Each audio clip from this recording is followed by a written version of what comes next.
सलाम नमस्ते सत श्री अकाल, मैं हूं रजा और आप देख रहे हैं रजाग्राफी। फिर से ब्रेकिंग न्यूज में आपका स्वागत है। इस रिपोर्ट में आपको बहुत सारी खबरें गाजा, हमास, फिलिस्तीन, इजराइल से लेकर मिलने वाली है।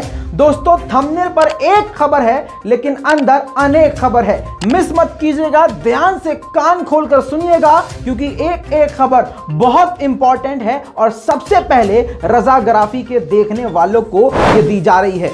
दोस्तों, जैसे हमने आपको बताया था कि इजरायली मीडिया अपने लोगों से झूठ बोल रही है, सरकार अपने लोगों से झूठ बोल रही है, सेम गोदी मीडिया की तरह। तो दोस्तों, अब वहां के जो प्रवक्ता हैं, जो बैठते हैं टीवी स्टूडियो में, उनमें भी आपस में भिड़ंत होने लगी है क्योंकि इजरायली मीडिया दिखाता है कि भैया नहीं, हमारे यहां कोई मिसाइल नहीं गिरा, लेकिन तस्वीरें जब वायरल होती हैं तो पता ये चलता है, जिसमें हमने खुद भी एक्सपोज किया है कि कई मिसाइलें इजराइल में यानी तेल अवीव में गिर गई। यानी राजधानी तेल अवीव, इजराइल की राजधानी में हर दिन मिसाइल गिरती है और मिसाइल ऐसे गिरती है कि पूरी तरह से आग लग जाती है। इस चीज को लेकर अब इजराइल की जनता में ही इजराइल की मीडिया पर से भरोसा उठ गया है।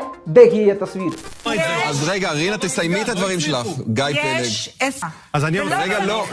עכשיו, הנה दोस्तों, मैंने आपको कल बताया था कि एक लेबनानी को गोली लग गई और उसकी मौके पर ही मौत हो गई। इसके बावजूद आज फिर से लेबनानीज फिर पहुंच गए हैं इजराइल के बॉर्डर पर, यानी फिलिस्तीन के बॉर्डर पर। और आपको तस्वीरों में दिख रहा होगा कि भीड़ लगी हुई है।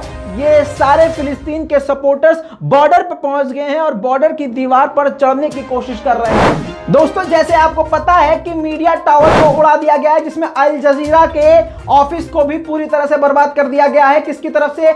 इजराइल की तरफ से, जिसके बाद से ये दुनिया को पता चल गया है कि इजराइल टेररिस्ट कंट्री है। इससे पहले और थूथू होती, बाइडेन ने खुद नेतन्याहू को फोन किया और कहा कि मीडिया कर्मी को और प्राइवेट मीडिया एजेंसियों को संभालना होगा, बचाना होगा, उनका ध्यान रखना होगा। इस पर नेतन्याहू ने उनको जवाब दिया कि हम आम नागरिकों को नहीं मारना चाहते, ये हमारा टारगेट नहीं है।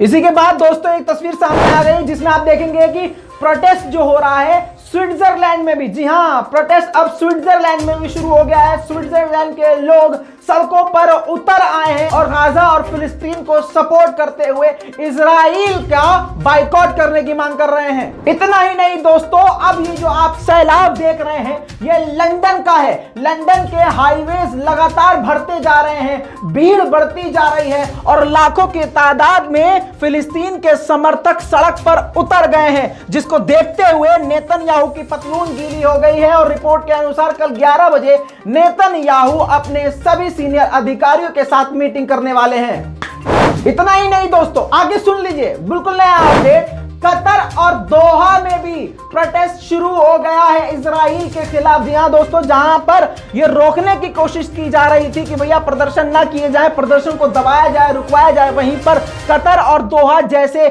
मुल्क में भी जबरदस्त प्रदर्शन देखा जा रहा है। दोस्तों, अल जजीरा ने एक वीडियो जारी करके इजराइल के मुंह पर थूक दिया है। जी हां, उन्होंने वीडियो जारी करके दिखाया है कि उन्होंने हमले से पहले ही हमले को भाप के मीडिया टावर को पहले से ही खाली करा लिया था। जितना सामान उठा सकते थे, कैमरा सिस्टम, कंप्यूटर, लैपटॉप, जो भी उनका डेटा था वो सब उठाकर वापस ले आए हैं। और अल जजीरा ने इजराइल को खुला चैलेंज किया है कि तुम झूठ फैलाते रहो, हम तुम्हें नंगा करते रहेंगे। दोस्तों, मोरक्को और जर्मनी दोनों अलग अलग मुल्क है, वहां पर भी इजराइल के खिलाफ प्रदर्शन शुरू हो गया है। अल जजीरा की तरफ से ये रिपोर्ट मिली है। जल्दी ही तस्वीर और वीडियो हमारे पास आते ही हम आपके सामने वो पेश कर देंगे।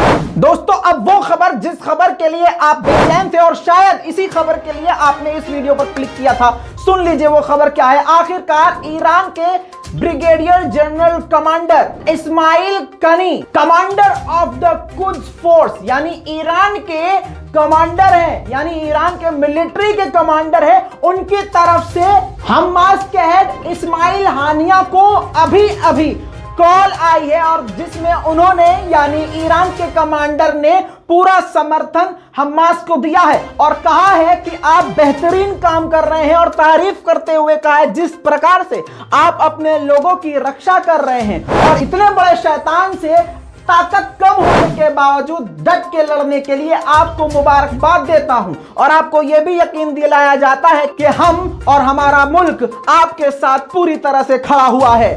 दोस्तों इस खबर के बाद से तहलका मचने वाला है।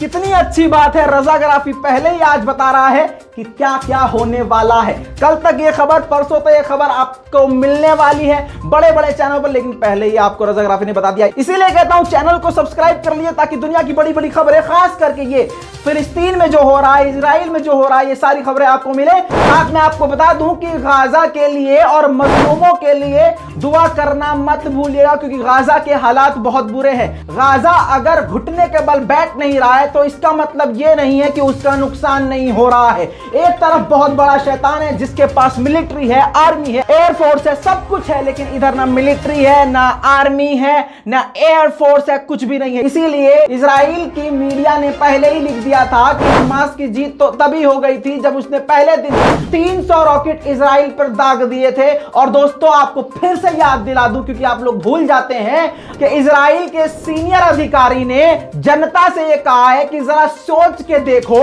कि अगर एक छोटे से ग्रुप से लड़ने में हमारा और हमारे देश का यह हाल हो गया है कि न दिन में चैन है न रातों को सुकून है, तो सोचो अगर हमारी लड़ाई ईरान से या हिजबुल्लाह से भिड़ंत हो गई तो हमारा क्या होगा। दोस्तों इस पूरी रिपोर्ट के बारे में आपकी क्या राय है, नीचे कमेंट जरूर कीजिएगा, वीडियो को शेयर कीजिएगा, चैनल को सब्सक्राइब कीजिए ताकि आपको ऐसे ही खबरें मिलती रहे। जय हिंद।